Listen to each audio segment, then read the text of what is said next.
Hello guys, welcome to my channel. तो आज का टॉपिक है electric current and electric voltage. तो स्टार्ट करते हैं इलेक्ट्रिक करंट से। तो स्टार्ट करते हैं बेसिक से।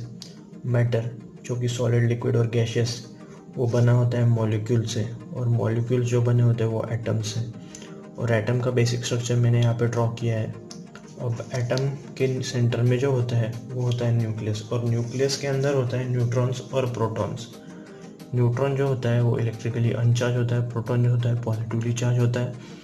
और न्यूक्लियस के अराउंड रिवॉल्व होते हैं इलेक्ट्रॉन इलेक्ट्रॉन जो कि होते हैं निगेटिवली चार्ज पार्टिकल। और ये जो इलेक्ट्रॉन है ये न्यूक्लियस से होल्ड होता है एक फोर्स ऑफ अट्रैक्शन की वजह से। नॉर्मल एटम के अंदर नंबर ऑफ प्रोटॉन्स और इलेक्ट्रॉन्स इक्वल होता है, जिसकी वजह से एक एटम जो होता है वो इलेक्ट्रिकली अनचार्ज होता है। लेकिन कंसिडर कीजिए एक केस कंडक्टर की, जैसे कि कंडक्टर सब्सटेंस हमारा एक, उसके अंदर जो इलेक्ट्रॉन होता है वो लूजली बाउंड होते हैं न्यूक्लियस से। अगर फोर्स ऑफ अट्रैक्शन एक नेबरिंग एटम का इस न्यूक्लियस से ज़्यादा हो जाए तो ये जो इलेक्ट्रॉन है इसके इन्फ्लुएंस से निकल कर फ्रीली मूव होगा। लेकिन अगर एक ईएमएफ या तो फिर इलेक्ट्रोमोटिव फोर्स, जिसे हम ईएमएफ को इलेक्ट्रोमोटिव फोर्स भी कहते हैं या तो इलेक्ट्रिकल एफर्ट कहेंगे, अगर हम इसे अप्लाई कर दें जिसकी वजह से ये जो इलेक्ट्रॉन होगा वो तो इसके इन्फ्लुएंस से निकलेगा, लेकिन वो जो रैंडमली मूव हो रहा था वो रैंडमली नहीं मूव होगा और एक पर्टिकुलर डायरेक्शन में मूव होगा।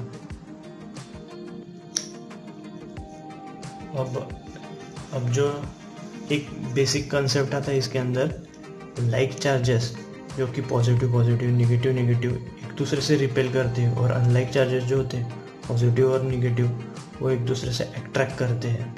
सो बेसिकली अगर एक एटम में से इलेक्ट्रॉन जो है अगर निकल जाता है तो उसके अंदर प्रोटॉन बचता है, और जो एटम होता है उसे हम पॉजिटिव आयन कहते हैं, क्योंकि प्रोटॉन्स ज़्यादा होते हैं और इलेक्ट्रॉन्स कम हो जाते हैं। उस वैसे एटम को हम पॉजिटिव आयन कहते हैं। और ये पॉजिटिव आयन उसके नेबरिंग फ्री इलेक्ट्रॉन को अट्रैक्ट करता है, और फिर से ये एटम जो है फिर से न्यूट्रल बन जाता है।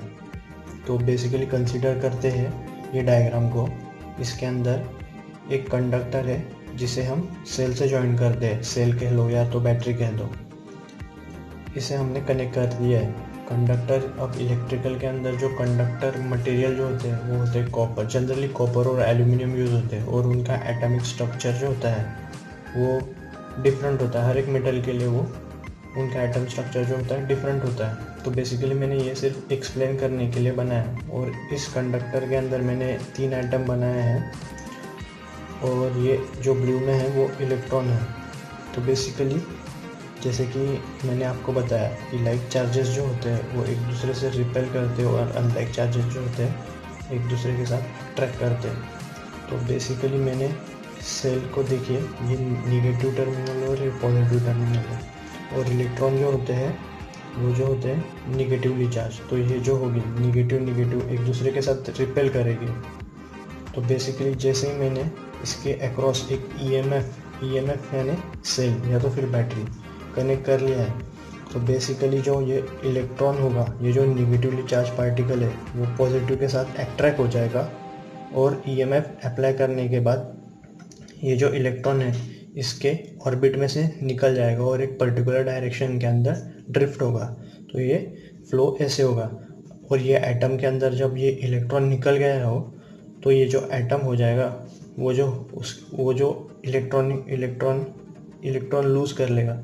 तो फिर से न्यूट्रल बनने के लिए ये जो एडजेसेंट एटम है उसका इलेक्ट्रॉन इस इलेक्ट्रॉन को अट्रैक्ट कर लेगा, और ये जो इलेक्ट्रॉन है ये इधर आ जाएगा, और ये जो एटम है फिर से इलेक्ट्रिकली न्यूट्रल बन जाएगा।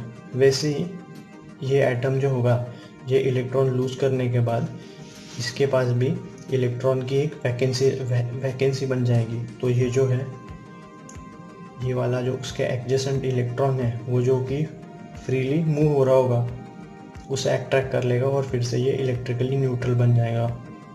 वैसी कंडीशन ये एटम की होंगी।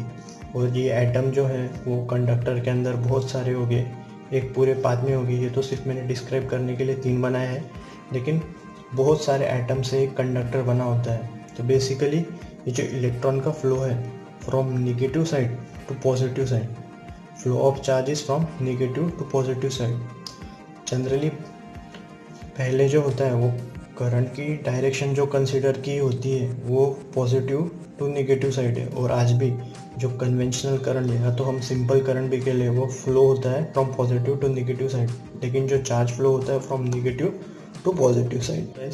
जो flow of electrons from negative to positive side in electric conductor और electric wire is called as an electric current. तो बेसिकली एक इलेक्ट्रॉन के ऊपर जो चार्ज होता है वो काफ़ी स्मॉल होता है, तो उसे मेजर करना बहुत मुश्किल है। तो इसकी वजह से चार्ज जो कि 6.24 इंटू 10⁻18 इलेक्ट्रॉन्स के ऊपर का जो चार्ज होता है उसे हम 1 कूलम कहते हैं। और चार्ज को हम डिफाइन कर सकते हैं एक्सेस और deficiency of electron in a body is called as an charge. तो जो करंट का यूनिट है वो होता है एम्पियर, जिसे हम ए से डिनोट भी करते हैं। तो ये जो एम्पियर होता है, तो 1 एम्पियर कितना होता है? तो बेसिकली एक कंडक्टर है। तो सपोज ये एक कंडक्टर है, पर्टिकुलरली हम कंसिडर कर ले ये पॉइंट, तो ये पॉइंट के ऊपर 1 एम्पियर हम कब कहेंगे? तो बेसिकली क्या होता है, जब एक कॉलम का चार्ज इस कंडक्टर के अंदर एक पॉइंट यानी ये पॉइंट के अंदर 1 सेकेंड में एक कॉलम का चार्ज फ्लो हो जाए तो हम उसे 1 एम्पियर कहते हैं। सो गाइस स्टार्ट करते हैं वोल्टेज को। तो गाइस आपने सुना होगा कि जो हीट होती है वो ट्रांसफ़र होती है एक हाई टेम्परेचर बॉडी से लो टेम्परेचर बॉडी के अंदर। वैसे ही हमारी रूफ़ के ऊपर एक टैंक होता है जो हाई पोटेंशियल पे होता है, और जो टैप जो होता है वो एक लो पोटेंशियल यानी हमारे घर के अंदर बना होता है, जिससे कि पानी जो फ्लो होता है, ये पानी जो फ्लो होता है ये प्रेशर की वजह से फ्लो होता है जो कि ये टैंक क्रिएट करती है। वैसे ही जो होता है वोल्टेज जो होता है वो पोटेंशियल डिफरेंस होता है 2 टर्मिनल के बीच में, एक हाई पोटेंशियल और लो पोटेंशियल टर्मिनल के बीच में। तो बेसिकली वो जो वोल्टेज जो होता है एक सर्किट के अंदर करंट को फ्लो करने का काम करता है। तो बेसिकली वोल्टेज जो यूनिट है, वोल्ट जो कि एक यूनिट है, वो यूनिट है पोटेंशियल डिफरेंस का और इलेक्ट्रोमोटिव फोर्स का। तो बेसिकली कंसीडर कीजिए, ये एक एग्जांपल कंसीडर कीजिए, ये बैटरी है जिसको पॉजिटिव और नेगेटिव टर्मिनल जिसे हमने एक कंडक्टर कनेक्ट कर लिया है। तो बैटरी के अंदर जो है वो केमिकल एनर्जी जो है वो इलेक्ट्रिकल एनर्जी के अंदर कन्वर्ट हो रही है, और इलेक्ट्रोमोटिव फोर्स जो है वो इस केमिकल एनर्जी को इलेक्ट्रिकल एनर्जी के अंदर कन्वर्ट कर रहा है, जिसकी वजह से ये जो करंट है वो एक कंडक्टर के अंदर फ्लो हो रहा है, और ये इस कंडक्टर के अंदर जो इलेक्ट्रिकल एनर्जी वो हीट एनर्जी में कन्वर्ट हो रही है। ये कन्वर्जन की वजह से ये 2 टर्मिनल के अंदर पोटेंशियल डिफरेंस बन रहा है। तो ये जो पोटेंशियल डिफरेंस जो जनरेट हो रहा है इसके अंदर, तो इसे हम वोल्ट कह सकते हैं या तो फिर वोल्टेज कह सकते हैं। वोल्ट जो है वो यूनिट है पोटेंशियल डिफरेंस का और इलेक्ट्रोमोटिव फोर्स का।